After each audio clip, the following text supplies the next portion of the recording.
Hebreos capítulo 3, versículo 1. Hebreos capítulo 3, versículo 1. Cuando lo tengas, dame un fuerte amén. Así que, amados hermanos, ustedes que pertenecen a Dios y tienen parte con los que han sido llamados al cielo, consideren detenidamente a este Jesús, a quien declaramos mensajero de Dios y sumo sacerdote. Pues él fue fiel a Dios, quien lo nombró, así como Moisés fue fiel cuando se le encomendó toda la casa de Dios. Pero Jesús merece mucha más gloria que Moisés, así como el que construye una casa merece más elogio que la casa misma. Pues cada casa tiene un constructor, pero el que construyó todo es Dios. En verdad, Moisés fue fiel como siervo en la casa de Dios. Su trabajo fue una ilustración de las verdades que Dios daría a conocer tiempo después. Pero Cristo, como Hijo, está a cargo de toda la casa de Dios. Y nosotros somos la casa de Dios si nos armamos de valor y permanecemos confiados en nuestra esperanza en Cristo. Por eso el Espíritu Santo dice, cuando oigan hoy su voz, no endurezcan el corazón, como lo hicieron los israelitas cuando se rebelaron. Aquel día que me pusieron a prueba en el desierto, allí sus antepasados me tentaron y pusieron a prueba mi paciencia a pesar de haber visto mis milagros durante 40 años. Por eso me enojé con ellos y dije, su corazón siempre se aleja de mí, rehúsan hacer lo que les digo. Así que en mi enojo juré, ellos nunca entrarán en mi lugar de descanso. Por lo tanto, amados hermanos, cuidado. Asegúrense de que ninguno de ustedes tenga un corazón maligno e incrédulo que los aleje del Dios vivo. Adviértanse unos a otros todos los días mientras dure ese hoy, para que ninguno sea engañado por el pecado y se endurezca contra Dios. Pues, si somos fieles hasta el fin, confiando en Dios con la misma firmeza que teníamos al principio cuando creímos en Él, entonces tendremos parte en todo lo que le pertenece a Cristo. Recuerden lo que dice, cuando oigan hoy su voz, no endurezcan el corazón, como hicieron los israelitas cuando se rebelaron. ¿Y quiénes fueron los que se rebelaron contra Dios a pesar de haber oído su voz? ¿No fue acaso el pueblo que salió de Egipto guiado por Moisés? ¿Y quiénes hicieron enojar a Dios durante 40 años? ¿Acaso no fueron los que pecaron, cuyos cadáveres quedaron tirados en el desierto? ¿Y a quiénes hablaba Dios cuando juró que jamás entrarían en su descanso? ¿Acaso no fue a los que desobedecieron? Como vemos, ellos no pudieron entrar en el descanso de Dios a causa de su incredulidad. Todavía sigue vigente la promesa que hizo Dios de entrar en su descanso. Por lo tanto, debemos temblar de miedo ante la idea de que alguno de ustedes no llegue a alcanzarlo. Pues esta buena noticia del descanso que Dios ha preparado se nos ha anunciado tanto a ellos como a nosotros. Pero a ellos no les sirvió de nada, porque no tuvieron la fe de los que escucharon a Dios. Pues solo los que creemos podemos entrar en su descanso. En cuanto a los demás, Dios dijo, en mi enojo juré, ellos nunca entrarán en mi lugar de descanso. Si bien ese descanso está preparado desde que Él hizo el mundo, sabemos que está preparado debido al pasaje en las Escrituras que menciona el séptimo día. En el séptimo día Dios descansó de todo su trabajo. Pero en el otro pasaje Dios dijo, nunca entrarán en mi lugar de descanso. Así que el descanso de Dios está disponible para que la gente entre. Pero los primeros en oír esta buena noticia no entraron porque desobedecieron a Dios. Entonces Dios fijó otro tiempo para entrar en su descanso y ese tiempo es hoy.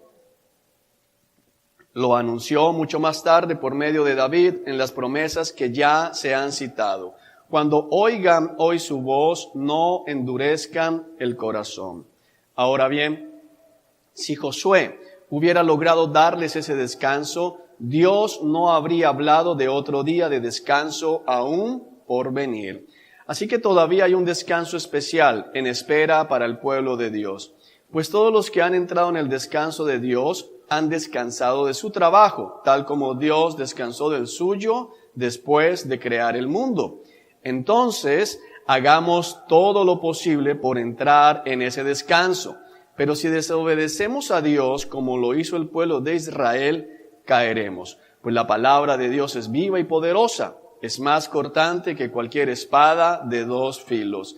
Penetra entre el alma y el espíritu, entre la articulación y la médula del hueso. Deja al descubierto nuestros pensamientos y deseos más íntimos. No hay nada en toda la creación que esté oculto a Dios. Todo está desnudo y expuesto ante sus ojos, y es a Él a quien rendimos cuentas. Por lo tanto, ya que tenemos un gran sumo sacerdote que entró en el cielo, Jesús, el Hijo de Dios, aferrémonos a lo que creemos. Nuestro sumo sacerdote comprende nuestras debilidades, porque enfrentó todas y cada una de las pruebas que enfrentamos nosotros. Sin embargo, Él nunca pecó. Así que acerquémonos con toda confianza al trono de la gracia de nuestro Dios. Allí recibiremos su misericordia y encontraremos la gracia que nos ayudará cuando más la necesitemos. Todo sumo sacerdote es un hombre escogido para representar a otras personas en su trato con Dios. Él presenta a Dios las ofrendas de esas personas y ofrece sacrificios por los pecados.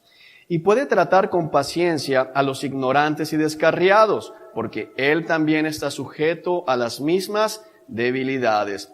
Por esta razón, debe ofrecer sacrificios tanto por sus propios pecados como por los del pueblo. Y nadie puede llegar a ser sumo sacerdote solo porque desee tener ese honor. Tiene que ser llamado por Dios para ese trabajo, como sucedió con Aarón. Por eso, Cristo no se honró a sí mismo haciéndose sumo sacerdote, sino que fue elegido por Dios, quien le dijo: tú eres mi hijo, hoy he llegado a ser tu padre. Y en otro pasaje Dios le dijo: tú eres sacerdote para siempre, según el orden de Melquisedec. Mientras estuvo aquí en la tierra, Jesús ofreció oraciones y súplicas con gran clamor y lágrimas al que podía rescatarlo de la muerte. Y Dios oyó sus oraciones por la gran reverencia que Jesús le tenía. Aunque era hijo de Dios, Jesús aprendió obediencia por las cosas que sufrió. De ese modo, Dios lo hizo apto para ser el sumo sacerdote perfecto, y Jesús llegó a ser la fuente de salvación eterna para todos los que le obedecen. Y Dios lo designó sumo sacerdote según el orden de Melquisedec.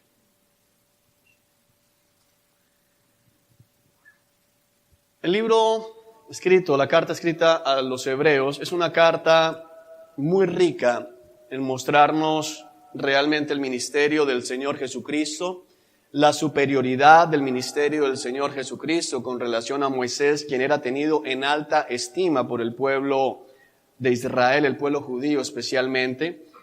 Nos muestra la obra redentora que Cristo Jesús hizo a favor de nosotros.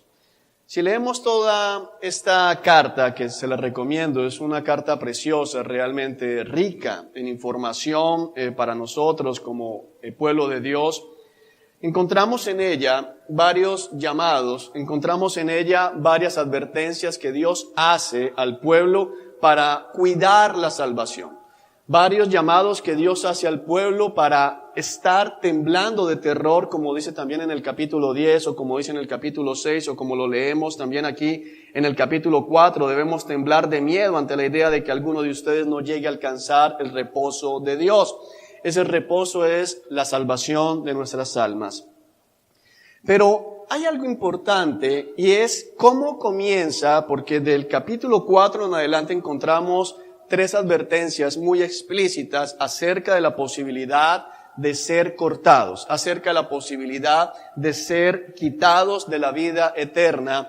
Pero ¿por qué una persona puede llegar a caer en ese estado? La pregunta que vamos a tratar, si el Señor nos da la sabiduría para hacerlo, de comenzar a responder en esta mañana es: ¿qué sucede en la mente? ¿Qué sucede en el corazón de una persona que, habiendo comenzado a caminar con Cristo, se hace a un lado?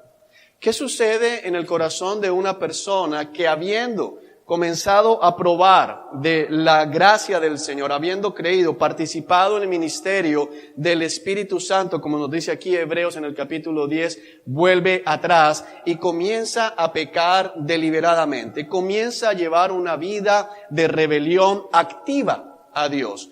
Cuando digo una vida de rebelión activa, estoy hablando de una vida que está llevando a cabo la rebelión que su mente ha concebido. Amén. Iglesia, todos y cada uno de nosotros en cualquier momento, todos y cada uno de nosotros en algún momento vamos a concebir malos pensamientos en nuestra mente.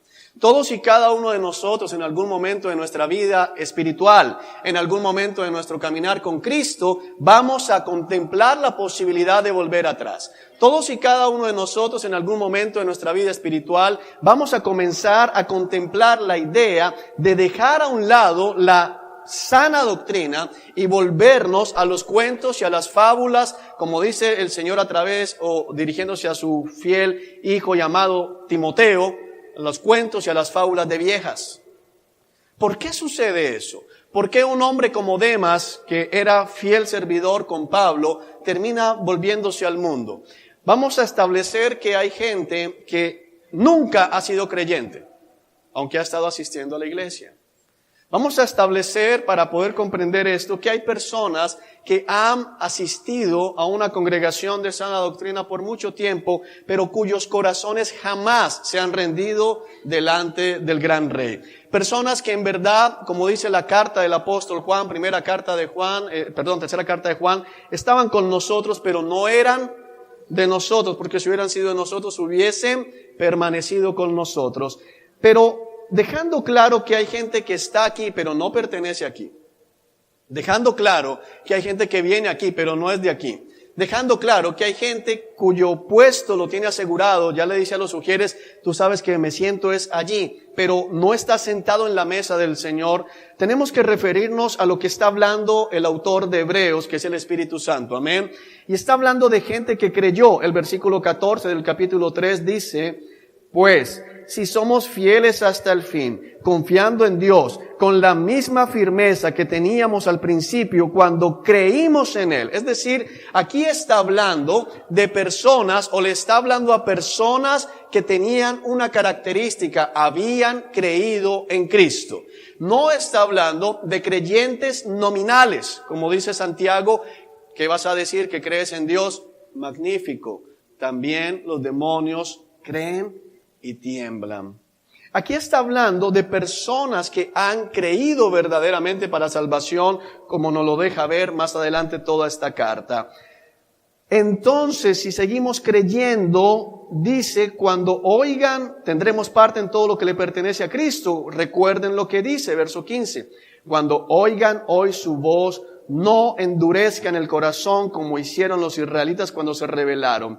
¿Y quiénes fueron los que se rebelaron contra Dios a pesar de haber oído su voz? ¿No fue acaso el pueblo que salió de Egipto guiado por Moisés? ¿Qué pasa en esas vidas? ¿Qué es lo que sucede? Si yo hago la pregunta, no levantes la mano. ¿Quiénes aman a Cristo en este lugar? Lo que se espera es que todos levantésemos la mano. Si no, estamos en el lugar equivocado. Estamos aquí porque amamos a Cristo. Estamos aquí porque amamos su palabra. Estamos aquí porque amamos sus promesas. Pero si hago una pregunta, y esta sí quiero que levanten la mano, ¿cuántos creen que tienen que amar más a Cristo de lo que lo aman hoy?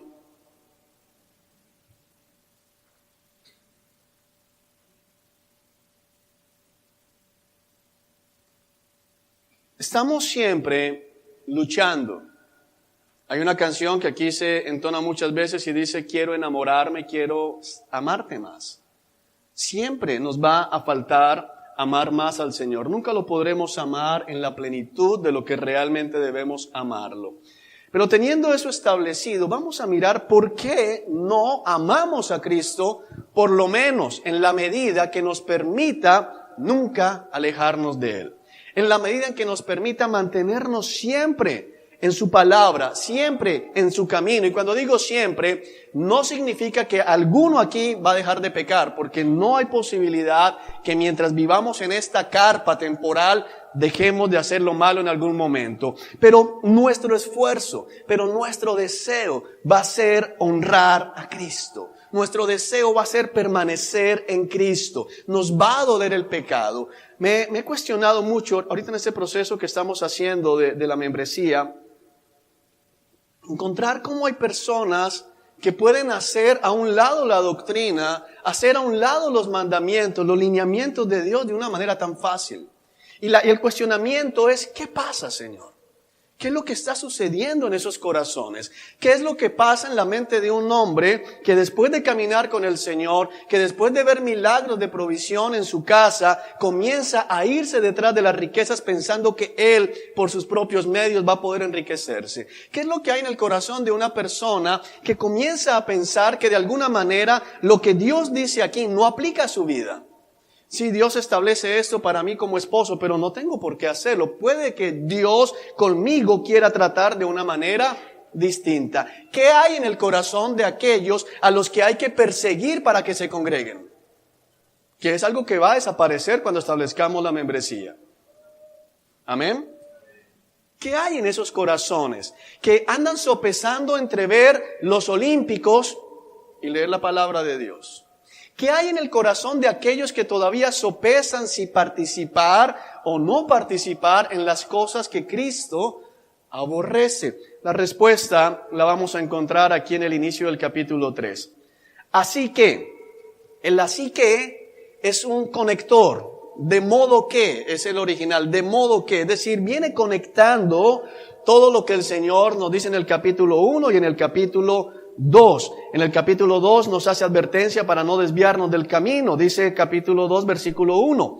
Así que debemos prestar mucha atención a las verdades que hemos oído, no sea que nos desviemos de ellas. Hay una advertencia en el capítulo 2. Tenemos que prestar mucha atención a las verdades que hemos oído, no sea que nos desviemos de ellas. Ahora, hay un llamado, préstame mucha atención, iglesia. Este tema es denso. Este es un tema denso, lo que te estoy tratando de transmitir hoy. Así que si no te concentras, te vas a desviar y no sabes de qué estoy hablando. Amén. Esfuérzate, controla tu carne, maneja tu carne, como dice en Tesalonicenses. Hay una advertencia a no desviarnos de las verdades que hemos oído. Y puede que las verdades que has oído para ti sean el rol del hombre, el rol de la mujer, el rol de los padres, el rol de los hijos, el homeschool, una cantidad de cosas que son buenas y hacen parte y son el reflejo de la sana doctrina. Pero de lo que viene hablando en el capítulo 1 no tiene nada que ver con los roles. Es importante entender que los roles, es importante comprender que la manera en que debemos vivir no es la doctrina que salva. Todo eso es el reflejo de la sana doctrina. Cuando tú comprendes el Evangelio, cuando tú comprendes lo que vamos a estudiar el día de hoy, entonces lo natural es que tú desees vivir a la manera de Cristo. No te puedes concentrar en las otras cosas, son muy importantes. Es fundamental. Nadie puede alegar que es cristiano si maltrata a su esposa. Nadie puede alegar que es cristiano si no se somete a su marido. Nadie puede decir que es cristiano si no educa a sus hijos para cumplir con los roles que Dios ha establecido. Ningún joven puede decir que es cristiano si se va en contra de lo que la palabra de Dios dice. Nadie puede alegar que es cristiano si desea todo el tiempo enriquecerse en lugar de contentarse con lo que Dios le quiera dar. Amén. Pero eso no salva. Quiero que entiendas esto. Ser un buen esposo no ha salvado a nadie jamás, no salva a nadie hoy y no salvará a nadie mañana. Nadie puede decir soy salvo porque soy un buen esposo. Ser un hijo obediente. ¿No están los que viven con sus papás acá? Levanten la mano. Ser un hijo obediente no te salva. Ser un hijo obediente no ha salvado a nadie, no salva a nadie hoy y no salvará a nadie mañana. Ser un padre conforme la palabra no salvó a nadie, no salva a nadie y no salvará a nadie. Pero si tú eres salvo, serás un buen esposo, serás un buen hijo, serás un buen padre, serás un buen jefe, serás un buen empleado, serás lo que la palabra dice que deben ser el pueblo de Dios. Escuché la semana antepasada una prédica donde un pastor era llamado a otra congregación a predicar. Lo llamó un pastor, le dijo: pastor, necesito que me ayude y venga a predicar. Doctrinas de demonios se han apoderado de mi iglesia. Doctrinas de demonios se han apoderado del cuerpo que estoy pastoreando. Y el pastor a la otra le dijo: ¿qué pasó? Cuéntame, ¿qué sucede? Dijo: toda la iglesia está hablando de homeschool. Entonces el pastor al otro lado de la línea le dijo: mira, yo también practico homeschool con mis hijos y promuevo el homeschool. Pero el pastor al otro lado le contestó: sí, hermano, pero me temo que si el día de hoy pasásemos a testificar a todos los miembros de la iglesia, no hablarían de Cristo, hablarían del homeschool. Cualquier cosa que reemplace a Cristo es una doctrina de demonios. Si tú hablas en la calle más del rol del hombre y de la mujer, del pastorado masculino, del homeschool, que de Cristo, es probable que estés deslizándote hacia una doctrina de demonios. Porque el homeschool no salva a nadie. El homeschool no va a salvar a tus hijos. Hay hijos criados en homeschool perdidos. Y hay hijos criados en el sistema educativo tradicional salvos. Que tenemos una situación hoy terrible, donde tenemos que tomar cartas en el asunto, es diferente. Pero el homeschool no va a salvar a tu hijo, papá.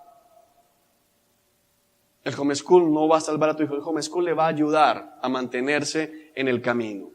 El homeschool le va a facilitar su tránsito espiritual, pero no lo va a salvar.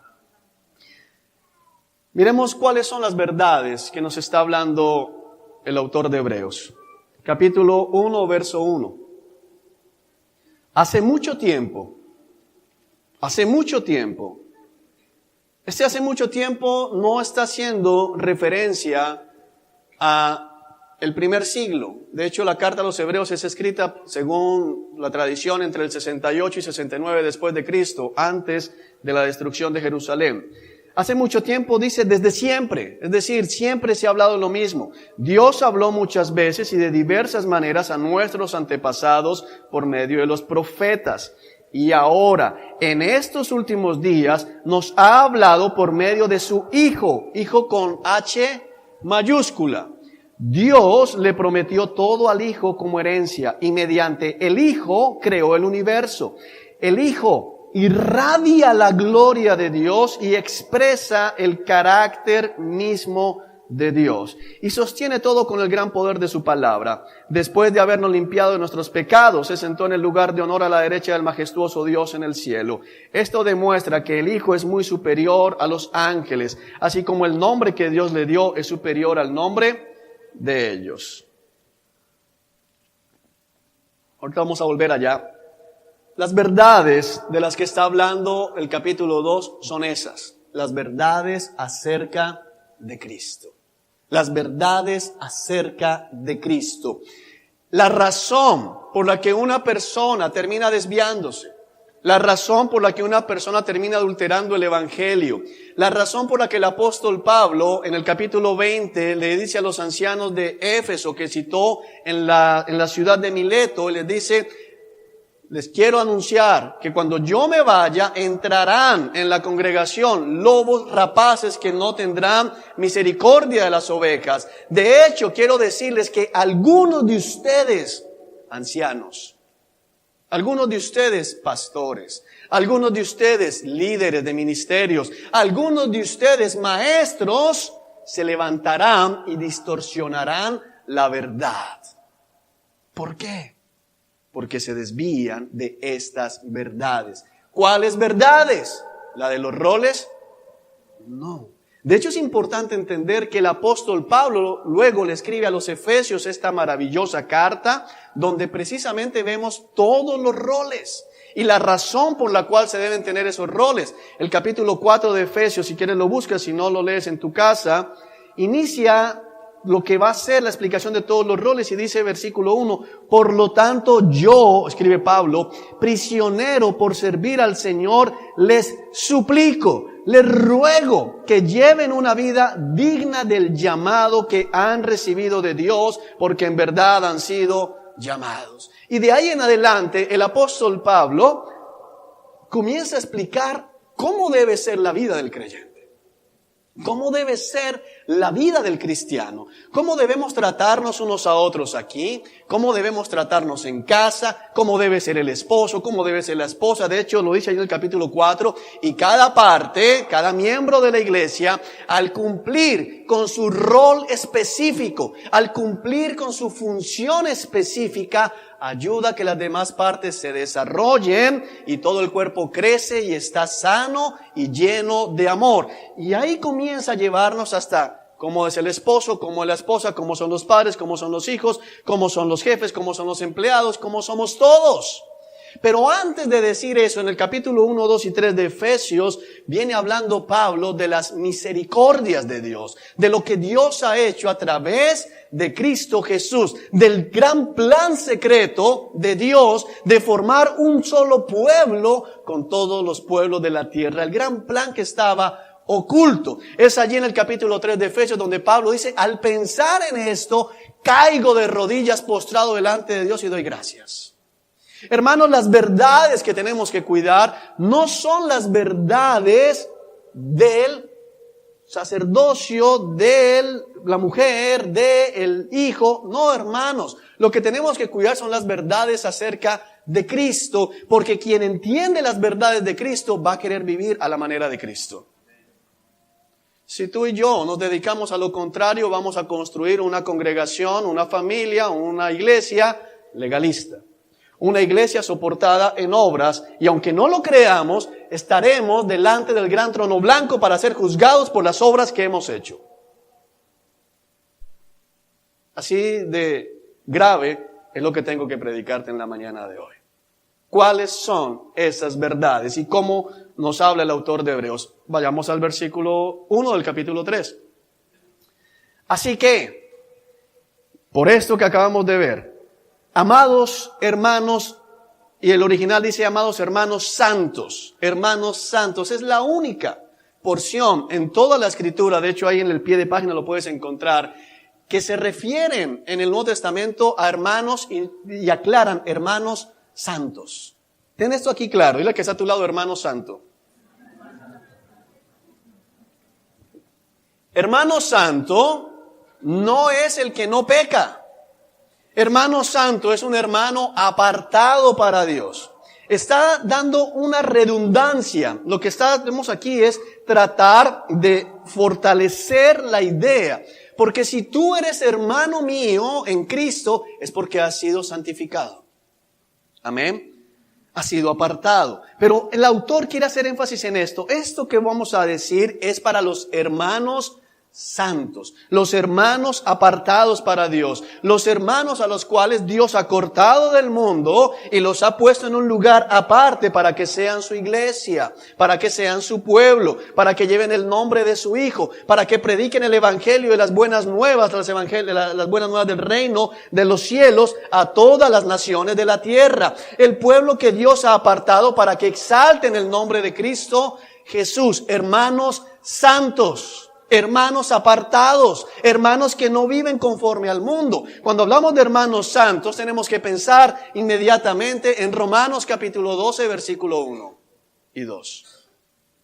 Por lo tanto, amados hermanos, les ruego que entreguen sus cuerpos en sacrificio vivo y agradable a Dios, que es el verdadero culto racional, la verdadera forma de adorarlo, para que puedan comprender la voluntad de Dios, que es buena, agradable y perfecta, mediante la renovación de sus mentes. Hermanos apartados, hermanos santos, hermanos que viven para Dios, hermanos que se han apartado del mundo. Por lo tanto, les ruego que no se amolden a este mundo, dice allá en Romanos 12. No se amolden a las costumbres de este mundo. No imiten el comportamiento de este mundo. Se supone, quiero que entiendas el orden gramatical que vamos a ver acá. Se supone que ya estás apartado del mundo.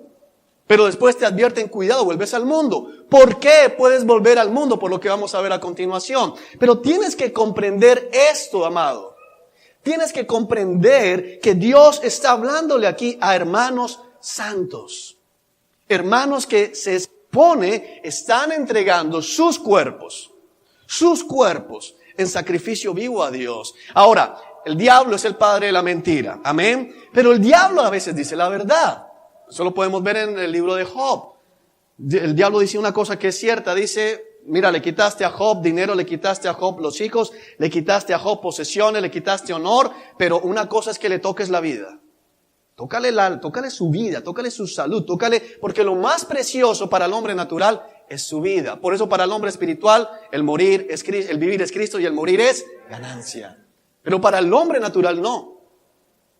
Para el hombre natural la vida es lo más precioso. La vida es lo más sagrado. Para nosotros la muerte se convierte en lo más precioso. Porque por una muerte estamos aquí. No sé si me hago entender. Así que, amados hermanos santos, ustedes que pertenecen a Dios, mira, está hablando de, ustedes han sido comprados. Hermanos santos, hermanos apartados del mundo, pero hermanos apartados del mundo que ahora pertenecen a Dios, hermanos redimidos. Recuerda que la palabra redimido significa comprado de la esclavitud. Ahora perteneces a Dios. Hermanos que pertenecen a Dios. Hermanos que Dios dice, Él es ¿qué? Mío. No hermanos que dicen, yo sé que soy de Dios, sino hermanos que Dios declara acerca de ellos, me pertenecen. Hermanos que si muriesen el día de hoy podrían escuchar las palabras, siervo bueno y fiel, ven a disfrutar del reposo de tu Señor. Amén. Hermanos que están bien, hermanos que tienen parte con los que han sido llamados al cielo. Hermanos que forman parte del cuerpo espiritual de Cristo. Hermanos que forman parte de la iglesia. Hermanos que son contados dentro de la multitud de santos que adorarán por toda la eternidad al Cordero. A estos hermanos les está hablando, que han sido llamados ¿a dónde? Al cielo. ¿Por qué al cielo? Porque ese es el lugar de habitación del Señor. Allá está su trono. Hermanos que han sido llamados a salir del mundo. Es muy importante entender el énfasis que el autor nos está dando en este pasaje, iglesia. Porque tú y yo hemos sido llamados a tener parte en el cielo. El problema es que algunos dicen, bueno, pero como todavía estoy en la tierra, voy a seguir viviendo ¿cómo? Terrenalmente. Cuando llegue al cielo, pues entonces ahí sí me dedico a las cosas del cielo. No, hoy tenemos que dedicarnos a buscar y hacer las cosas del cielo, aun cuando vivimos en la tierra. ¿Por qué? Porque eres un hermano santo. Eres un hermano que ha sido apartado. Eres un hermano que ha sido comprado. Eres un hermano que pertenece a Dios. Eres un hermano que tiene parte con los que hemos sido llamados al cielo. Hemos sido llamados allá. Eres un hermano cuya ciudadanía es celestial. Vivimos en el mundo, pero nuestra ciudadanía es ¿qué? Celestial. Nuestra cédula no dice nacido en Colombia, en Barranquilla, en Bogotá. Dice ¿dónde? Allá. Ciudadano del cielo. Ciudadano del cielo. Tu cédula, y espero que nos van a dar una cédula ya, no, pero entiende esto. Tú vas a tener un nombre que solamente conoces tú y el Señor que te lo da. Eso está en Apocalipsis, una piedrita blanca con tu nombre, ya está puesto allá. Ya te identifican, ya te conocen. A este hermano le está hablando. Dice, a estos hermanos, y viene lo que dice aquí, consideren detenidamente a este Jesús, a quien declaramos mensajero de Dios, o el original apóstol de Dios. ¿Qué es lo que es un apóstol? Un enviado de Dios. Un mensajero de Dios. No el que gobierna sobre 20 iglesias. No el que tiene diezmos de diezmos. No el que tiene el jet privado. Mensajero de Dios y sumo sacerdote. Consideren detenidamente a este Jesús. El Señor, a través del autor de Hebreos, iglesia, nos dice algo. Considera a Cristo. Considera a Cristo. Considera detenidamente a este Jesús. La razón por la cual muchas personas se alejan es porque no han considerado detenidamente a Jesús. Considera detenidamente a este Jesús. Voy a leer algunas definiciones que tenemos en los diccionarios de la Real Academia de la Lengua acerca de qué significa esto de considerar. Porque muchas veces yo he leído este texto, pero el Señor me llamaba mucho la atención a reflexionar sobre qué significa considerar realmente a Cristo.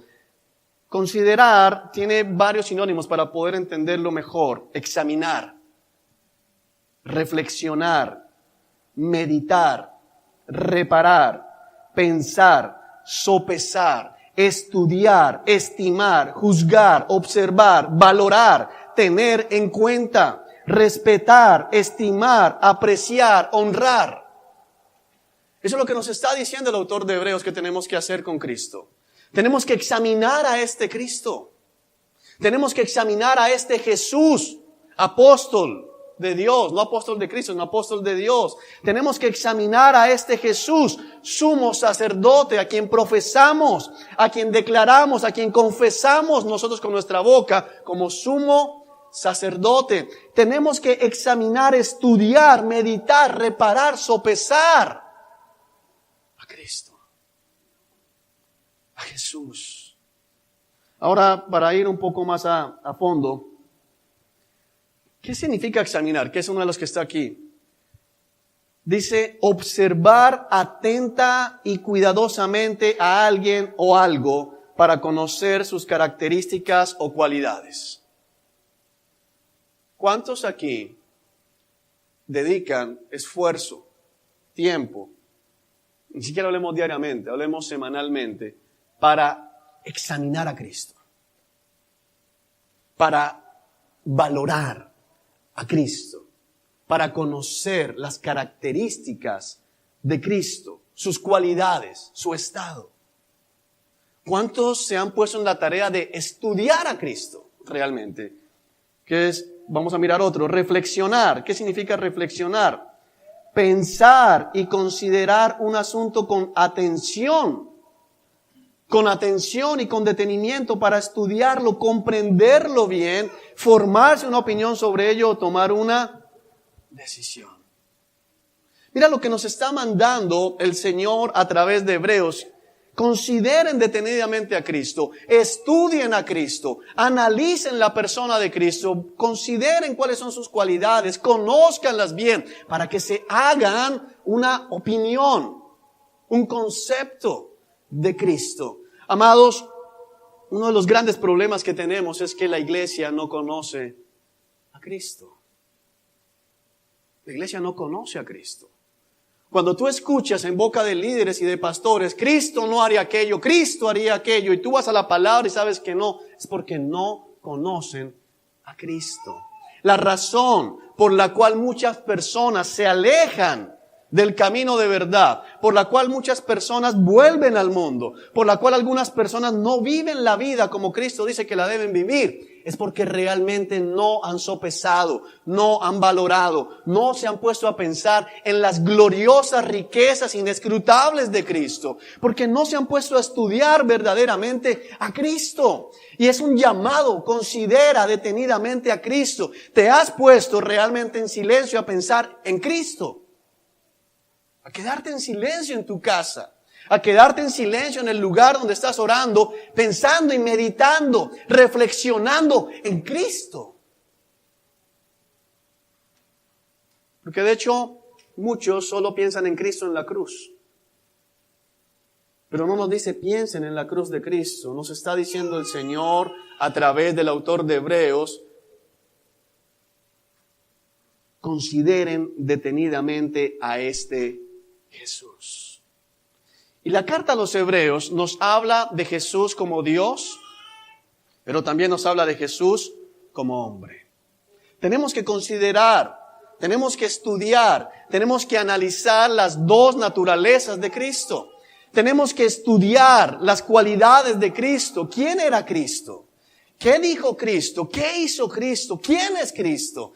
Hermanos, cuando nosotros verdaderamente conocemos a Cristo, cuando estudiamos la persona de Cristo, cuando consideramos quién es Jesús, difícilmente nos vamos a apartar de Él. Difícilmente vamos a volver al mundo. Cuando consideramos y entendemos la gloriosa majestad del Hijo, difícilmente podremos estar pecando sin sentirnos culpables, sin sentirnos mal y amargada nuestra alma a causa del pecado. Hoy vamos a comenzar a considerar a Cristo, vida, muerte y resurrección. No vamos a alcanzar todo, así que prácticamente se nos va a ir una especie de serie. Pero vamos a comenzar el día de hoy a analizar a Cristo en su vida. Porque es lo que nos dice la palabra. Consideren detenidamente a este Jesús. ¿Quién es este Jesús? ¿Quién es este Jesús? Para algunos este era Jesús, el hijo del carpintero. Eso era para los de Nazaret. Cuando Jesús entró en Nazaret, la ciudad donde Él se crió, la ciudad donde creció y comenzó e hizo milagros y predicó, dijeron, ¿quién es este Jesús? El hijo del carpintero. ¿Acaso no conocemos a sus hermanas? ¿Acaso no conocemos sus hermanos no están con nosotros? ¿Quién es este Jesús? ¿Y de dónde sacó tanta sabiduría? ¿De dónde habla así? Y se decidieron a tirarlo por un barranco. La gente con la que creció, los vecinos que lo conocían, aquellos que tal vez habían ido al taller y le dijeron, mira, necesito que me hagas una mesa, necesito que me arregles la puerta, necesito que me cuadres el marco de la ventana, después lo iban a tirar por un barranco, dice la palabra, lo describe así, dice ningún profeta es honrado en su propia tierra, dice que a causa de su incredulidad no pudo el Señor hacer muchos milagros. Ahora no pienses, o sea que hay algo que no es posible para Dios. No, significa que la incredulidad de ellos no permitía que Él obrara mayormente en medio de ellos. Amén. Para algunos es simplemente el hijo de José. Para otros es simplemente un profeta. Para otros un maestro iluminado. Pero nos hemos puesto realmente a considerar detenidamente a este Jesús a quien declaramos mensajero de Dios y sumo sacerdote. ¿Quién es Jesús? ¿Quién es Jesús? ¿Cuáles son las cualidades de Jesús? ¿Cuáles son los atributos de Jesús? Volvamos al capítulo 1 para tratar de que el Señor nos hable en su misericordia. Versículo 5. Vamos desde el 2, de hecho. Y ahora, en estos últimos días nos ha hablado por medio de su Hijo. Lo primero que tenemos que comprender, aunque lo hemos escuchado muchas veces, pero tenemos que ir a estudiarlo con detenimiento en la palabra. Él es el Hijo de Dios. El Hijo, iglesia. Es el Hijo de Dios, no es el hijo de cualquier hombre. No es un hijo nacido en realeza. No es un hijo de nobleza. Es el Hijo de Dios. Considera a Jesús. Considera a este Jesús que fue a morir por ti, pero que es el Hijo de Dios. Porque no podemos comprender la cruz hasta que no entendamos quién fue el que murió allí. Jesús murió por mis pecados, pero ¿quién fue el que murió? ¿Quién es este Jesús? Es el Hijo de Dios. Mira lo que nos dice. Dios le prometió todo al Hijo como herencia. El Hijo, este Jesús, es el heredero de Dios. Bueno, todos somos coherederos con Cristo. Sí, iglesia, se nos ha concedido ese título, pero el verdadero heredero, aquel al que le pertenece absolutamente todo, es este Jesús. Ahora, consideremos esto. Reflexionemos esto. Esta es una prédica en la que tienes que pensar. Tienes que pensar. Tienes que meditar. Tienes que analizar que Jesús es el dueño de todo. No importa hacia dónde mires. Mira hacia el norte, hacia el sur, hacia el oriente, hacia el occidente. Métete en Google Maps y mira las fotos satelitales. Toma un telescopio y mira las estrellas, las constelaciones, las nebulosas donde se forman estrellas. Todo eso le pertenece a Jesús. Este Jesús es el dueño de todo. Es tremendo cómo nos podemos asombrar. La semana antepasada leí un artículo en una revista Semana donde hablaban de un muchacho de 29 años que es el dueño de la mitad de Londres. La mitad de las propiedades, títulos inmobiliarios de Londres le pertenecen a este muchacho. Y uno se asombra. Escucha uno la lista de los ricos más ricos del planeta.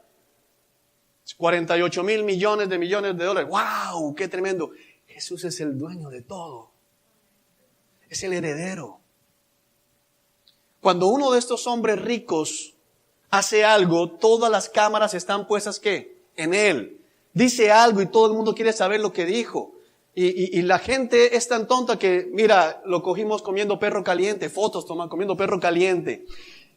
Hermanos, aquí tenemos a este Jesús, que es el heredero, es el dueño del universo, no solo de este planeta, no solo de este sistema solar, no solo de la Vía Láctea, es el heredero, es el dueño, tiene el título de propiedad de todo el universo. Es tu dueño. Considera a Jesús, piensa en este Jesús siendo el dueño de todo el universo, clavado en esa cruz, por ti. Hay gente que se asombra porque el dueño de una empresa saluda a los empleados. ¡Wow, qué hombre tan humilde! Recuerdo una vez que fui a Sesco, estaba haciendo negociaciones con ellos, y a la salida el carro no me prendió. Se me varó el carro allá, en Sesco. Y entonces dije, tengo que empujar, porque me di cuenta que era algo de batería tal vez. Y entonces comencé a ponerme para empujar y llegó un hombre que yo no conocía y me dijo, dale, yo te empujo. Y comenzó a empujar. Yo iba de regreso con la gerente de recursos humanos. Entonces, bueno, él empujó el carro y prendió el carro. Y yo le dije, oye, muchas gracias. No, bien, chévere, arranca. Me dijo, él es el presidente de Sesco.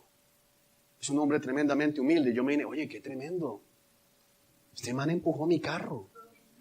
Es el dueño de Sesco.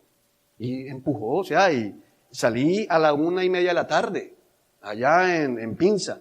Y el hombre empujó el carro y corrió ahí. Perdón, por eso la pongo allá, pero ajá. Regálame aquí un pañito, por favor. Y me sorprendió. Yo creo que te cuento la historia y tú dices, oye, el presidente de Sesco es ¿qué? Humilde. Y me comenzó a contar la gerente de recursos humanos que él no permite y que los directivos, que es una familia, no permiten que le digan doctor ni señor, sino todos tienen que llamarse por su nombre propio. Oye, qué humildad la de esta gente. Qué tremendos. Hermanos, nos asombramos de que un hombre con poder terrenal sea humilde, pero no nos asombramos cuando el heredero de todo le lavó los pies a sus discípulos. Tienes que analizar detenidamente a quién es Cristo. Porque el Señor te manda a servir a alguien, porque el Señor te pide que vivas de cierta manera y dices, no estoy dispuesto, pero es que no has analizado quién es Cristo. ¿Quién es Cristo, hermanos? El que murió en ese madero, el que lavó los pies, el que guardó silencio cuando lo abofeteaban, cuando lo escupían, es el dueño del universo. Este hombre empujó el carro. ¡Qué bien! Sí, Dios signos de ser un hombre humilde, dio signos de ser un hombre servicial, pero no deja de ser un simple hombre. Y su poder no va más allá de las acciones que tenga en ese grupo.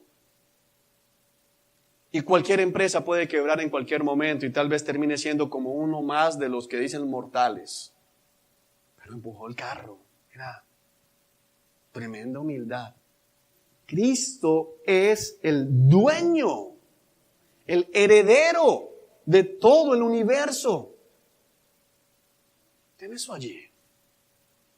Versículo 3. El Hijo irradia la gloria de Dios y expresa el carácter mismo de Dios. Mira, Cristo irradia, Cristo no refleja, Cristo irradia. El rostro de Moisés reflejaba la gloria de Dios. Moisés era una especie de espejo. Pero Cristo no refleja la gloria de Dios. ¿Cristo qué hace? Irradia. La palabra irradiar significa que brota ¿de dónde? De su interior. Él irradia la gloria de Dios. No hay nada, eso va a sonar redundante, más glorioso que la gloria de Dios. Cristo, este Jesús que murió por nosotros, irradia la gloria de Dios. De su interior sale la gloria de Dios. Llena todo. Cuando dice irradiar significa que llega ¿a qué? Alcanza, sale. No la queda para sí mismo, sino que la transmite. Jesús irradia la gloria de Dios. ¿Cómo no obedecerlo? ¿Cómo no seguirlo por siempre y para siempre, aun al costo de nuestras vidas? Él irradia. ¿No te has puesto a pensar en esto? En que ese Jesús que fue maltratado es aquel que irradia la gloria de Dios y expresa el carácter mismo de Dios. Esto es increíble. Las palabras de Jesús, la Escritura expresa el carácter de Dios. Yo no creo que Dios vaya a hacer eso, pero es que eso es Jesús. El carácter de Jesús es el carácter de Dios. Vamos a tener que estudiar el carácter de Jesús. Lo vamos a hacer durante este tiempo de estudio. Hoy no creo que alcancemos. Porque el carácter de Jesús es el carácter de Dios. Por eso es tan terrible que muchas personas digan que Cristo haría algo que Cristo no haría. Hay una pregunta que se hace mucha gente. ¿Qué haría Jesús? No sé si la has escuchado o te la has hecho alguna vez. Van a tomar una decisión y dicen, ¿qué haría Jesús? ¿Qué haría Jesús? Recuerdo por ahí una de esas películas donde usan el nombre de Jesús. Un estudiante que no había cumplido con sus deberes, merecía reprobar la materia y le dice al profesor, ¿qué haría Jesús? Y sale con la nota alta. O sea, Jesús es un tramposo.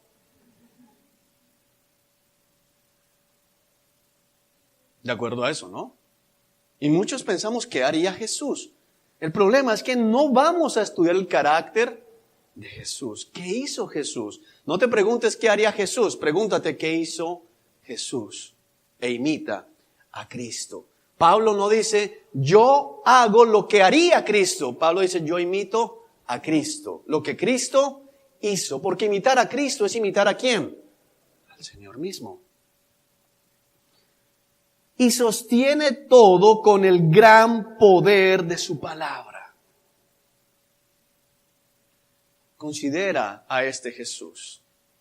Examina, mira, hoy acércate y mira detenidamente a este Jesús. Este Jesús colgado del madero, pero que su palabra, aunque estaba enmudecido, era la que sostenía el mundo. Esto es increíble, iglesia.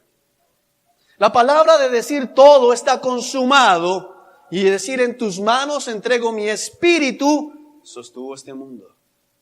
Es la palabra de este Jesús que la gente rechaza, que la iglesia rechaza, la que sostiene este mundo. No sé si entiendes el significado de sostener. Sostener significa esto. Piensa que este es el mundo.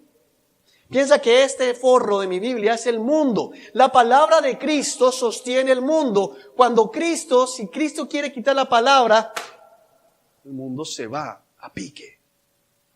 El mundo desaparece.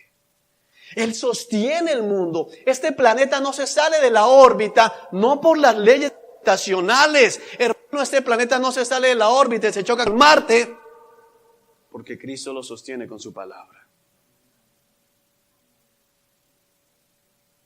Y muchas veces la iglesia no estima la palabra de Cristo.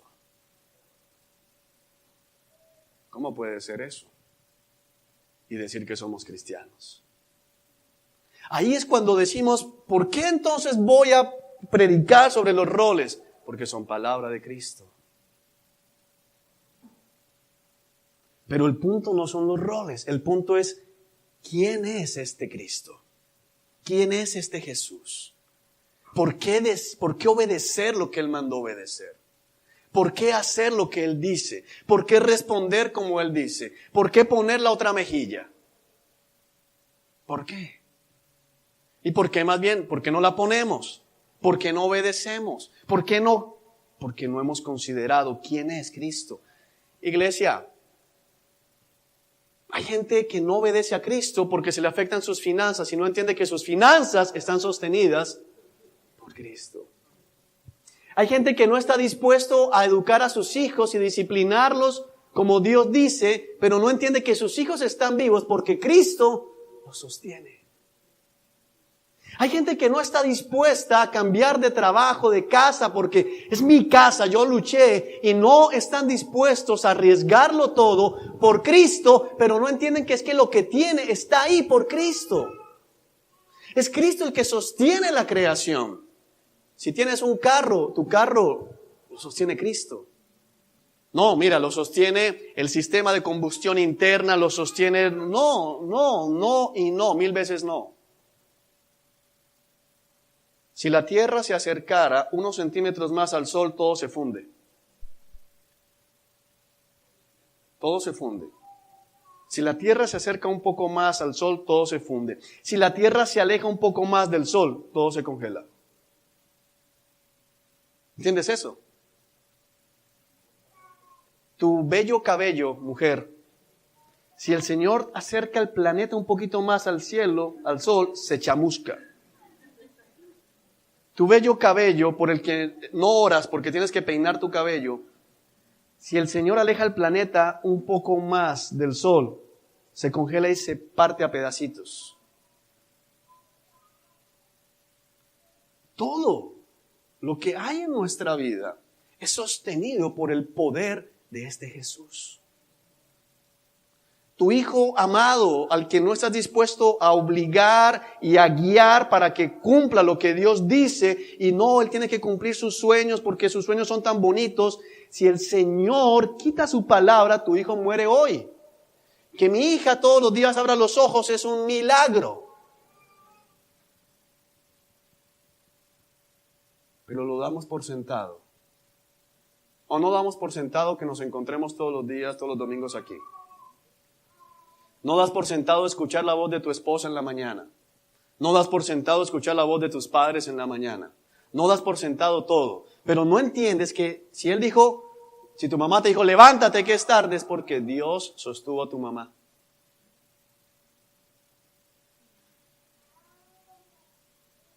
Si te puedes sentar a la mesa y comer, es porque Dios te está sosteniendo. Él es el que sostiene el universo. Hermanos, mira, dice, sostiene todo con el gran poder de su palabra. Eso lo dice también en Colosenses. Él sostiene todo. Vamos a Colosenses rápidamente. Colosenses capítulo 1.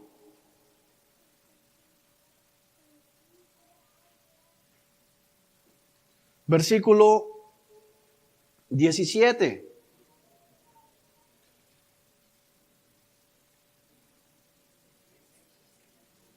Él ya existía, está hablando de Cristo, antes de todas las cosas y mantiene unida toda la creación. Cristo también es la cabeza de la iglesia, la cual es su cuerpo. Él es el principio, es supremo sobre todos los que se levantan de los muertos. Así que es el primero en todo. Iglesia, todo se sostiene ¿por quién?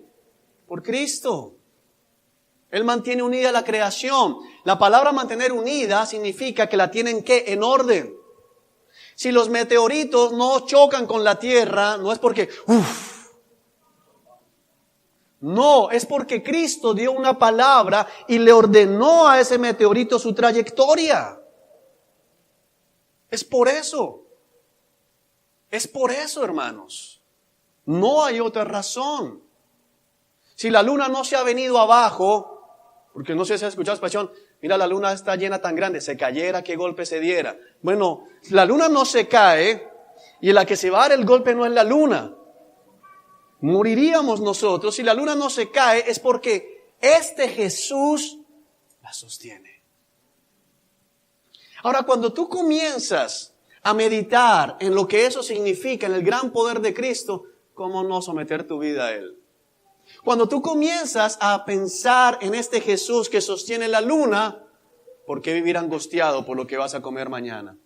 ¿Por qué vivir angustiado si te alcanza o no te alcanza el sueldo? ¿Acaso tú te sostienes?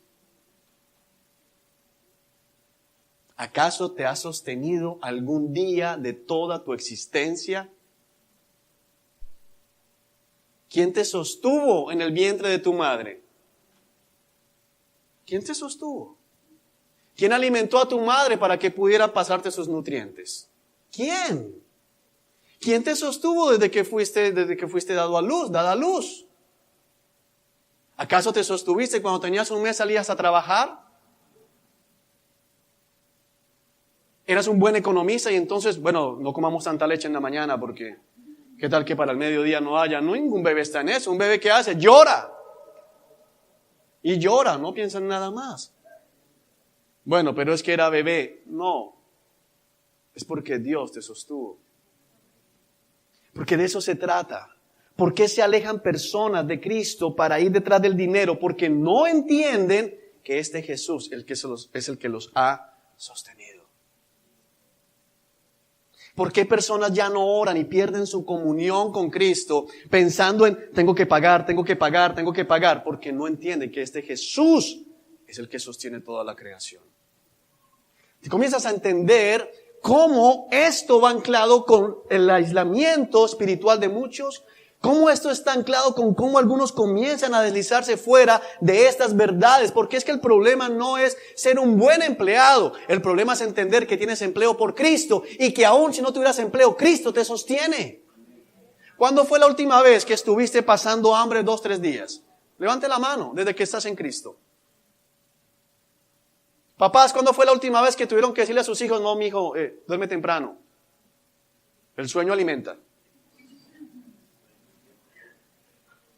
A ver, papás. ¿Cuándo? ¿Cuándo fue la última vez que toda Barranquilla conoció la ropa interior de tus hijos porque ya todo roto? ¿Cuándo fue? Y algunos de ustedes han estado aquí sin trabajo. Y yo he estado aquí sin trabajo. Y aún antes de ser pastor estuve sin trabajo. Pero nunca faltó por este Jesús. Por eso es tan necio. Por eso es tan necio desvelarse por las finanzas. Por eso es tan necio perder todo por alcanzar y conquistar el mundo. Es estúpido. Faltan sesos a quien se mueve así. ¿Por qué estás vivo el día de hoy? Porque Jesús te sostiene. Hay personas que gastan millonadas en comida saludable. No sé si has visto en los supermercados hay un estante que es el mírame, no me toques, por lo menos para mí. Comida orgánica, comida saludable, porque si no me voy a enfermar. Necio. Ahora, no es un llamado a que te atasques. Hay gente que coge la salsa rosada, la sirve en cucharas y se la toma así. Hey, cuídate. Ni siquiera le echa algo, sino salsa. Cuídate.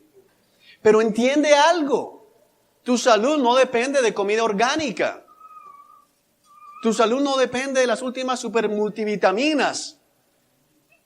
Tu salud depende y tú estás vivo el día de hoy porque Jesús, este Jesús, te sostiene. ¿Amén? Entiende eso. Este Jesús te sostiene.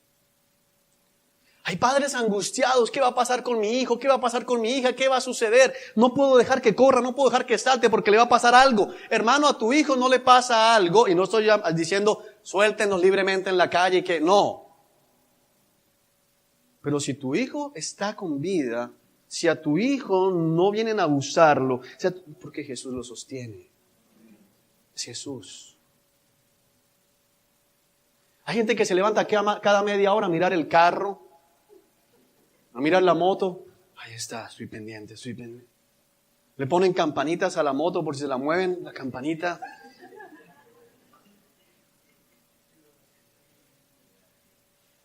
...40 trancas, 20 alarmas. Yo siempre he dicho algo, hermanos, si se metieron al Banco de la República, se meten donde sea. Si se llevaron un cajero electrónico sobre patillas, se llevan lo que sea, se van a llevar tu moto. Eso pasó aquí. Patillazo. Si a ti no te roban, es porque Jesús te sostiene. Yo soy muy descuidado y trabajo en eso y mi pobre esposa sufre. Pero varias veces he dejado la llave de la casa pegada en la llave, en la cerradura y me voy. Y llego y la encuentro ahí. Y a veces abro pensando en, bienvenido a estrenar casa, pero si no se han llevado nada, no es por la bondad de los vecinos, es porque Jesús me sostiene. Es Jesús, iglesia. Ahora, ¿qué significa eso? No vuelvas a echar seguro. No, echa seguro. Con eso si se meten, ya sabes, bueno, fue la voluntad de Dios. Amén. Pero lo que el autor de Hebreos nos quiere decir, porque recuerda, no pierdas de vista lo que dice, por lo tanto debemos temblar de miedo ante la posibilidad de que algunos de ustedes no llegue a alcanzar el reposo. Como esos hermanos santos, como esos hermanos llamados para tener parte en el cielo, como esos hermanos que confesaban a Cristo como enviado de Dios, mensajero de Dios, sumo sacerdote, se alejan porque no han considerado a Cristo. La mayoría de las angustias que los cristianos tenemos es porque no consideramos a Cristo. No pensamos en quién es Cristo. Cuando te llega la quincena y dices, ay Señor, ¿qué voy a hacer? ¿Cómo sobrevivo hasta el otro 15? No consideras a Cristo. Ese es el problema. No estás considerando a Cristo. ¿Cuándo te has quedado colgado? Y te voy a decir algo más a fondo. Si a alguno le ha pasado es porque ha sido orgulloso y no abre la boca para pedir ayuda. Porque Dios bendice de diversas maneras. Yo recuerdo cuando comenzó el Señor a tratar conmigo en mi orgullo. Me quitó todo. Y se acercaban hermanos a decir, Juan, quiero darte... No te preocupes, yo estoy bien. Estaba pelado.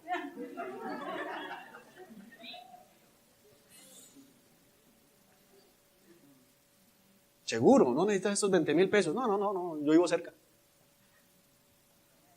Y después,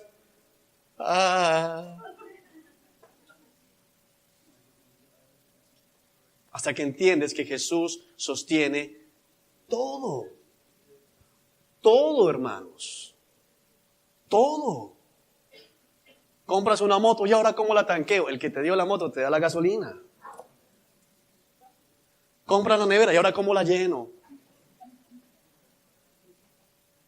El que te dio la nevera la va a llenar. Amados hermanos, comenzamos a hablar de prosperidad. No. Decláralo. No. Pero es que el que me dio la nevera la llena. Cuando yo veo mi nevera llena, hay dos posibilidades de decir, me he esforzado. O decir, en verdad tú eres bueno. Pues ¿qué es eso? Él es bueno. Él sostiene toda la creación. ¿Por qué andas con susto? Estresado, estresada. ¿Qué voy a hacer? ¿Qué voy a hacer? ¿Qué vas a hacer? Te voy a decir qué vas a hacer. Considera detenidamente a este Jesús. Es absurdo que la iglesia ande con miedo de la comida cuando leemos tantas veces el pasaje donde el Señor multiplica los alimentos.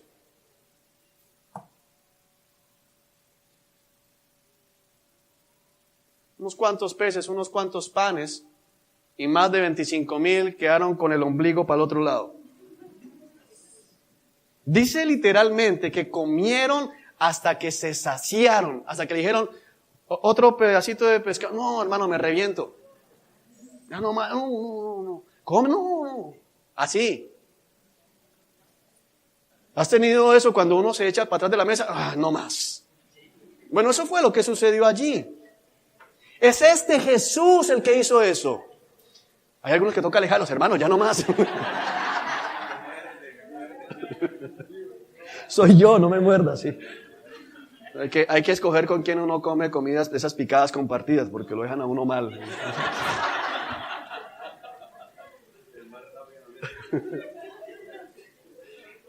Amados, este Jesús que lo hizo, de hecho lo hizo 2 veces. 2 veces lo hizo. 2 veces convirtió un poquito de comida en una cantidad. Porque a veces escuchamos del maná en el desierto. Bueno, pero esos eran los israelitas, yo no soy israelita. Es el mismo Dios. Es el mismo Dios. Pero nos dicen, considera a este Jesús. Bueno, este Jesús que multiplicó la comida, ¿para qué me sirve a mí eso? Para entender que si multiplicó la comida ya, alimentó a esa gente, porque es que muchos de esos eran incrédulos. Eran incrédulos, iglesia, y los alimentó. Ahora yo, que soy su hijo. ¿Entiendes? Lo absurdo de estar pensando, pero mira que mis ingresos han bajado. Pero mira a Cristo. Mira a Jesús. Examina a Jesús. Examinaste a Jesús dándole gracias al Padre y diciendo, Señor, gracias. Repartan comida. Su palabra fue suficiente. Examinaste a Jesús y llega a tu casa cuando veas poco mercado y di, Señor, bendigo estos alimentos en tu nombre. Y mi hermano, y cocina. Ya. Pero ¿y qué va a pasar? Mira, yo siempre me asombro con eso. A veces que mi esposa me dice, porque no hemos podido ir a hacer la compra o lo que sea, me dice, hay poquitas cosas, ese día quedo así, ya no más. ¿De dónde salió tanta comida? ¿De dónde salió? Bueno, salió de aquí, de este Jesús. Este Jesús. Este Jesús. Por eso es tan tonto, tan necio ver gente que se aleja de Cristo. Porque no, hermano, yo necesito más dinero. Porque no me congrego porque necesito trabajar. No me congrego porque es que, hermano, no me alcanza para el transporte. Cosa más absurda. No vengo el jueves porque transporte. No vengo el sábado porque transporte. Mira, y saben que no lo digo por misión rescate, pero el Señor aquí ha ordenado pagar transportes. Y entonces no andamos diciendo, Señor, no traigas más gente porque más transporte. Como alguien me dijo alguna vez, ¿por qué no oras por ricos? ¿Para qué? No, hermano. Si se necesitan 20 transportes, Dios va a dar para 20 transportes. ¿Ya? ¿Quién es este Jesús? Es ese Jesús que multiplicó los panes y los peces. Es este Jesús que convirtió el agua en vino, y no cualquier vino. Vino de la mejor calidad. Es este Jesús que hizo caer codornices en todo el campamento israelita, al punto que dicen que a 1 kilómetro a la redonda veían codornices a la altura de la cintura. No podían caminar en medio de todas las codornices. Es ese Jesús. Ese es nuestro Jesús. Por eso lo primero que tienes que considerar es eso. Él sostiene todo el universo con el gran poder de su palabra. No es un poder, es un gran poder. Amén. El gran poder de su palabra. Después de habernos limpiado nuestros pecados, se sentó en el lugar de honor a la derecha del majestuoso Dios en el cielo. Esto demuestra que el Hijo es muy superior. ¿Es superior? Muy superior. No es superior, es muy superior a los ángeles. Así como el nombre que Dios le dio es superior al nombre de ellos. Considera a este Jesús, cuyo nombre es el nombre más grande. Examina el nombre de Jesús. Examina lo que la palabra dice acerca del nombre de Jesús, porque solo en el nombre de Jesús hay salvación. En el nombre de Jesús hay perdón de pecados. En el nombre de Jesús la iglesia es protegida y sostenida. Examina a este Jesús que el Señor dice que está sentado a su diestra, a la diestra del majestuoso Dios, nos dice la palabra del Señor. ¿Dónde está sentado Jesús? ¿Dónde está ubicado Jesús? En el lugar de más honor, a la derecha del Padre, exaltado a lo sumo y de una manera que nunca podremos comprender en nuestro interior. ¿Por qué algunos pueden decir que están llenos del Espíritu Santo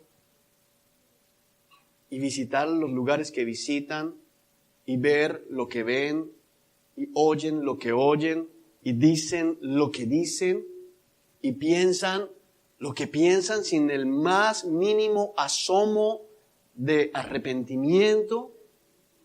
Porque no entienden que ese Jesús que está en su corazón está sentado en el lugar de más honor.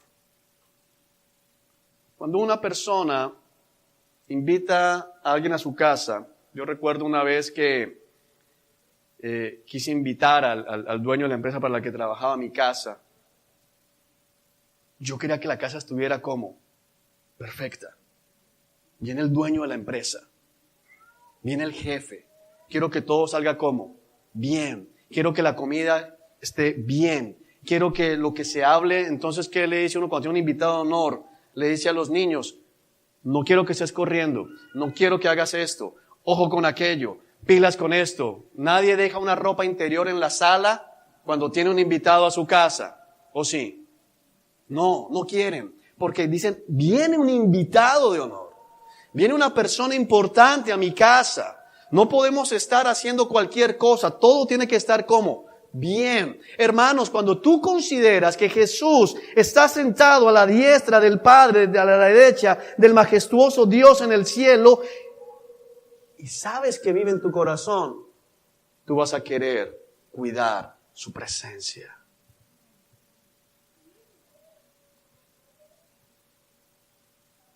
¿Cómo poder vivir en un pecado contumaz cuando entiendes esto? ¿Me hago entender? El problema no es lo que hacemos. El problema es que no hemos entendido quién es Jesús. ¿Quién es Jesús?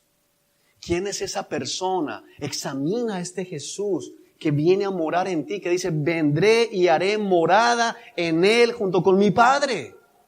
¿Quién es este Jesús que dice que ahora por fe habita dentro de ti? ¿Y cómo le vas a tratar a este Jesús?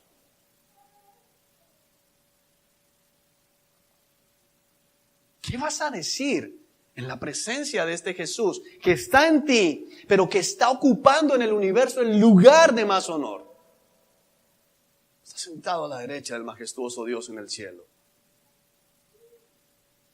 Y eso que hablé ahorita de mi jefe, si viniera el presidente de los Estados Unidos a tu casa, si viniera el empresario más reconocido a tu casa, los que son policías acá, si el director de la policía dice, quiero ir a comer a tu casa, ¿cómo tendrían la casa? Y alguno diría, bueno, la verdad es que yo sí estoy de acuerdo con las políticas de la guerrilla. ¿Alguien diría eso? ¿Con el director de la policía en tu casa? No. Porque ¿qué vas a decir? Aunque sea ¿por qué? Por respeto. Pero el heredero del universo, el que sostiene el universo, el que está sentado a la derecha del majestuoso Dios en el cielo, mora en tu vida y tú vives como si tuvieras ahí cualquier chabacán de esquina.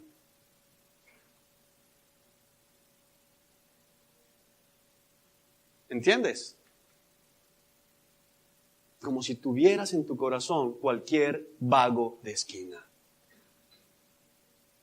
No, él se aguanta. El vago de la esquina se aguanta. Pero el Señor no es el vago de la esquina. Considera a este Jesús. Considera a este Jesús cuyo nombre es superior al nombre de cualquier ángel. La Escritura nos dice, amados, que cuando los ángeles se presentaban delante de los santos en el Antiguo Testamento, esta gente temblaba. Estos hombres que tenían las visiones de los ángeles se asustaban. Esta gente que tenía las visiones de los ángeles, algunos tendían a postrarse porque era tan grande la gloria de los ángeles. Era tan asombrosa la presencia de los ángeles que algunos iban a caer en idolatría. De hecho, el propio apóstol Juan le sucedió. Cuando estaba teniendo la revelación del Apocalipsis, en 2 oportunidades estuvo a punto de postrarse delante del ángel que había enviado el Señor Jesucristo. Y el ángel le dice, no, levántate, yo soy un consiervo.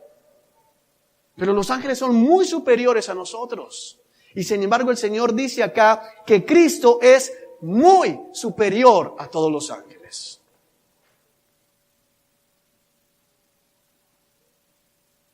Pensemos en los serafines, pensemos en los querubines, que dentro del rango angelical son del top.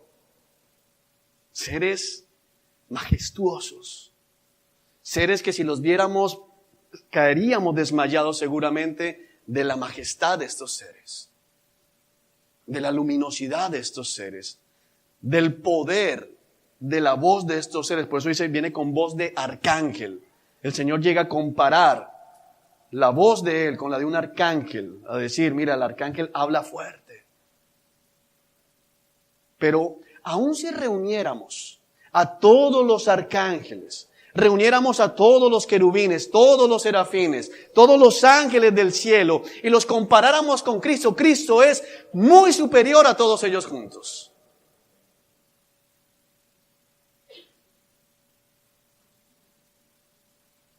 Y no nos damos cuenta de eso. Si un ángel nos dijera, mira, hay un ángel que va a estar y pudiésemos tener la certeza de que hay un serafín a nuestro lado en todo momento y alguien nos dice algo y vamos a decir una mala palabra, creo que el serafín.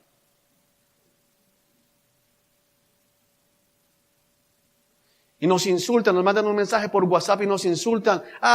El querubín. Mira, Juan, vamos a ver esta película. No, el serafín. Mira cómo te contestó tu esposa. Ahora sí, el querubín. Hermano, te aseguro que sería así. Bueno, es este Jesús que está aquí. Ni siquiera está al lado. Está aquí. Los ángeles no pueden saber nuestros pensamientos. Jesús sí. Y vivimos como si no fuese de esa manera. ¿Por qué? Porque no hemos considerado a este Jesús. El problema no está en lo que hacemos después. El problema está en que no entendemos quién es Jesús. Él es la fuente de nuestra salvación. De ahí viene todo. De la correcta comprensión, iglesia, que tú tengas, que yo tenga de quién es Jesús, se va a desprender cómo es tu vida. Cuando tú escuchas personas diciendo, no, mira, yo creo que yo sí puedo vivir soltero a los 40, yo puedo dedicarme a aquello, yo puedo hacer lo otro, yo tengo derecho. Lo que está diciendo esa persona es, no tengo la menor idea de quién es Jesús. No tengo la menor idea de quién es este Jesús. Jamás me he detenido a pensar en quién es este Jesús que mora en mí y que murió por mí en ese madero. Se nos acabó el tiempo y apenas estamos empezando. ¿Quién es este Jesús? Y te puedo decir, no vamos a poder comprender nunca quién es este Jesús. Nuestras mentes no van a dar. Pero si con lo poco que podemos comprender lo tomamos, iglesia, vamos a cambiar. Amén. Vamos a dejar de seguir escuchando personas. Oye, ¿cómo este hermano salió con esas? ¿Cómo fulano de tal salió con aquella? Tenemos que examinar a Cristo. Mira a Cristo. Quiero concluir con esto, porque estamos bajo un periodo en la congregación difícil. Hermano, esta semana no mires las finanzas, mira a Cristo. Hermano, cuando vengan esta semana a insultarte, no mires sus insultos. En lugar de mirar allá, examina a Cristo y mira cómo Cristo respondió con los insultos. Esta semana, si tu esposo o tu esposa te habla como no es, no mires a tu esposo. Examina a Cristo. Examina la gloria de Cristo, que es el esposo de la iglesia. Y tú le fallas como esposa y sin embargo te extiende gracia y misericordia. Examina a Cristo. No piensa en los hijos. Cuando esta semana quieran decir, es que mi papá me la monta, es que mi papá me exaspera, es que mi papá, piensa en el hijo que obedeció al padre para mostrar que amaba al padre hasta el punto de la muerte. Y tú no quieres obedecer porque te mandan a hacer un devocional. ¿Te parece demasiado pedir?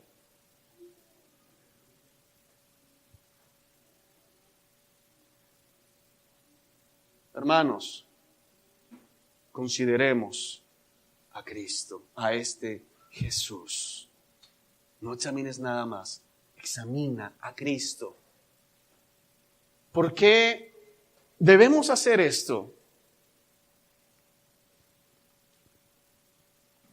Yo voy a cumplir ya 15 años prácticamente con mi esposa dentro de poco, de casados. 13 años, el otro año cumplimos, exactamente. Sí. Matemática, amor, solo matemática. 2014 menos 2004 me falló la matemática. 2016. Vamos a cumplir 13 años. Cuando yo conocí a mi esposa y ella me habló de Cristo, porque fue ella el instrumento que Dios usó, y el Señor cambió mi corazón, yo sabía que tenía que casarme ya, o si no me iba a perder. No, yo no me puedo quedar soltero, yo sé de dónde vengo. Y bueno, el Señor con su bondad me bendijo al darme a la que es mi esposa. Nosotros nos casamos después de un noviazgo de mes y medio, solo que llevamos de novios, y llevamos de conocidos 3 meses. O sea que cuando nos casamos no nos conocimos. Esta semana estábamos hablando de nuestra luna de miel, que el Señor nos bendijo permitiéndonos ir a un lugar muy hermoso, una isla muy bonita por espacio de 9 días casi. Pero decíamos, qué diferente sería ese viaje hoy, en que nos conocemos, en que tenemos confianza, porque ese fue un viaje de, ¿cómo vas? Que no nos conocíamos. Fue difícil en muchas situaciones. No lo disfrutamos igual. Ahí comenzó mi esposa a conocer cómo comía yo verdaderamente. Comenzaron a conocer muchas cosas.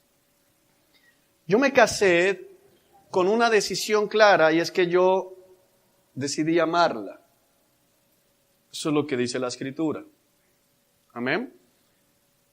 Pero hoy, 12 años después, puedo decir sin lugar a dudas que amo muchísimo más a mi esposa, que de hecho si comparo esa época hoy podría decir, no, yo no la amaba. Hoy la amo profundamente, mucho más. Pero ¿por qué la amo hoy más de lo que la amaba cuando, lo he dicho varias veces, en el caso, van a ser 13 años, estamos más viejos, bueno, yo, envejecido más yo. Llega un punto en la vida de todo ser humano donde todo es un camino cuesta abajo hacia la fealdad. Esa es la verdad. Yo miro las fotos del matrimonio, digo, oye, mira, yo no estaba así de gordito y yo no tenía esta papada y oye, en verdad uno comienza a cambiar. Pero hoy hay más amor. ¿Por qué? Porque la conozco. A veces mi esposa me dice, ¿por qué me miras y te ríes? ¿Por qué me pongo a mirar sus virtudes? No, en verdad, Dios, gracias. Gracias, Dios. Y entre más conozco a mi esposa, más la amo. Más la amo.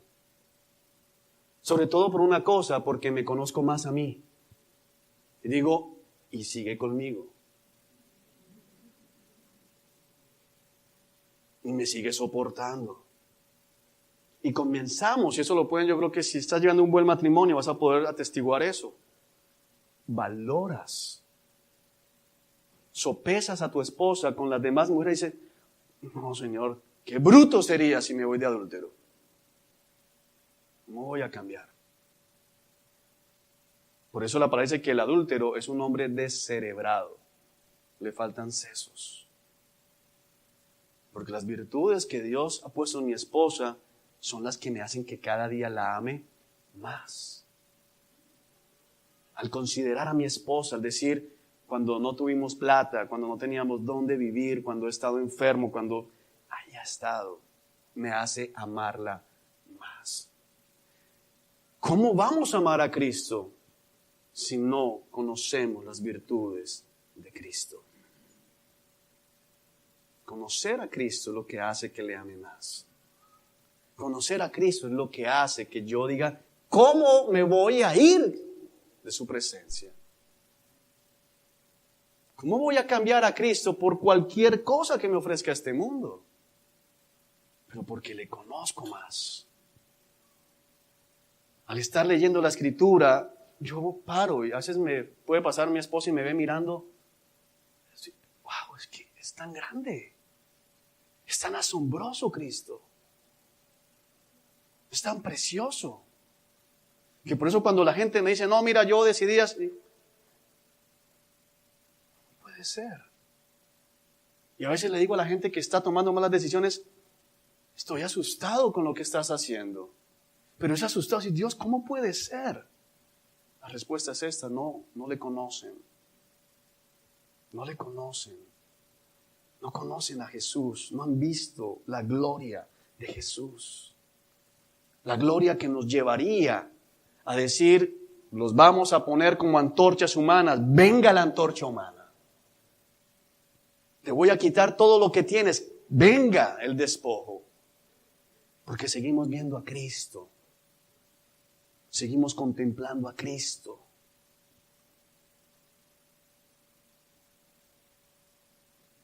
Iglesia, no estamos aquí reunidos para sentirnos santos. No estamos aquí reunidos para que digan, miren todos los esposos de Misión Rescate. Hay gente que tiene matrimonios bonitos, pero no conoce a Cristo. Hay gente que tiene hijos educados, pero no conocen a Cristo. No estamos aquí para ser honestos. No estamos aquí para ser honrados. No estamos aquí para no decir vulgaridades. No, estamos aquí para examinar a Jesús y asombrarnos cada vez más de que nos ame. Entre más conoces a Cristo, más te vas a asombrar de que te ame. Entre más conoces a Jesús, más te va a sorprender que se identifique contigo y diga que tú eres su esposa amada. Entre más conoces a Jesús, más deseos tienes de conocerle más.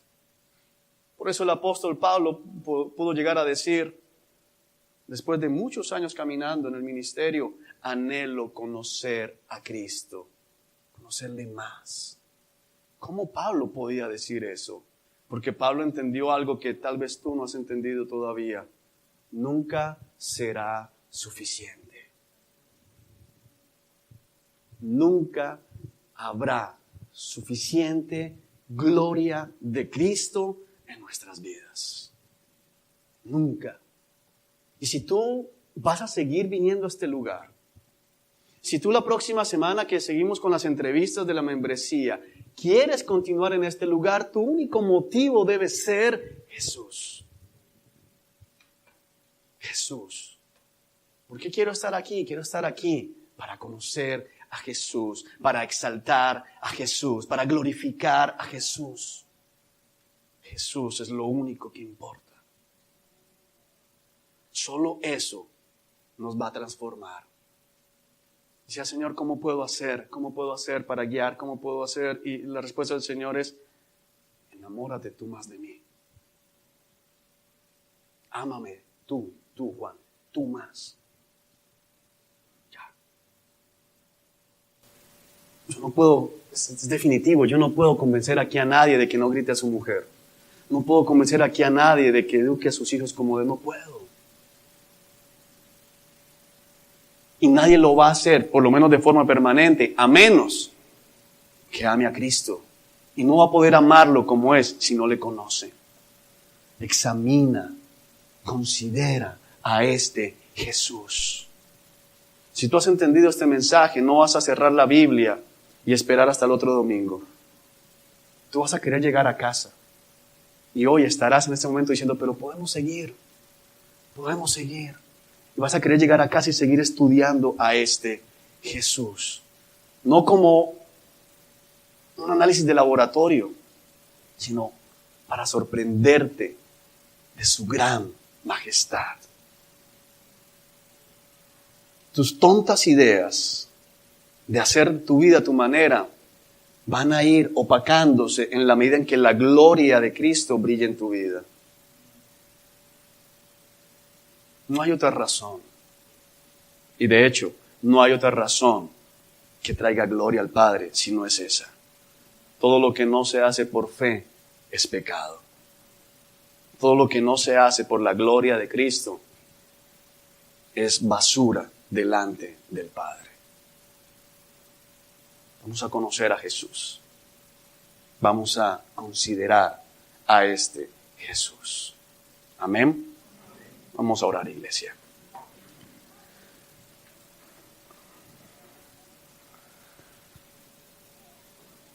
Señor Jesús,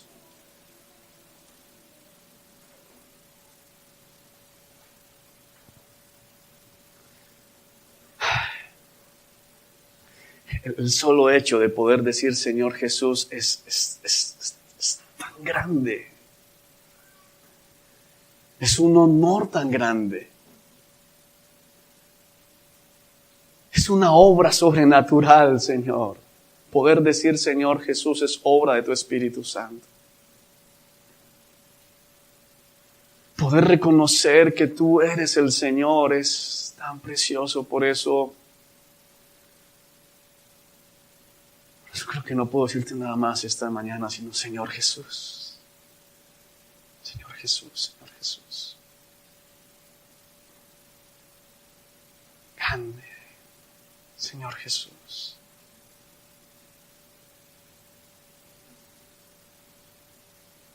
Espíritu Santo, revélanos al Cordero. Revélanos a Cristo. Señor Jesús. Señor Jesús. Grande, grande eres, Jesús, grande. El dueño de todo. El que sostiene la creación. Está sentado a la derecha del Padre, el majestuoso Dios en el cielo. Es más grande que todos los ángeles juntos. Y tu nombre es mucho más grande que el de todos ellos. Poder decir tu nombre. Queremos conocer tu nombre. Jesús, Jesús, Jesús. Espíritu Santo, revela a Jesús en cada vida. Revela a Jesús en cada vida. Ya hemos escuchado del pecado. Ya hemos escuchado de nuestra maldad. Ahora necesitamos al Hijo. Ya sabemos que nuestras obras son malas. Ya sabemos que por naturaleza éramos objeto de tu ira. Ya sabemos que con obras ninguno podrá estar delante de tu presencia para salvación. Ahora necesitamos la gloria del Hijo. Considera a este Jesús. Gracias. ¿Hay acaso posibilidad de invertir mejor el tiempo que conociéndote? Wow. Este Jesús es el mismo Dios. Gracias. Gracias por mostrarnos el carácter del Padre, por irradiar la gloria. Oh Jesús, gracias. Gracias, gracias. Solo podemos decir eso, gracias. Exáltate con gran poder. Amén y amén.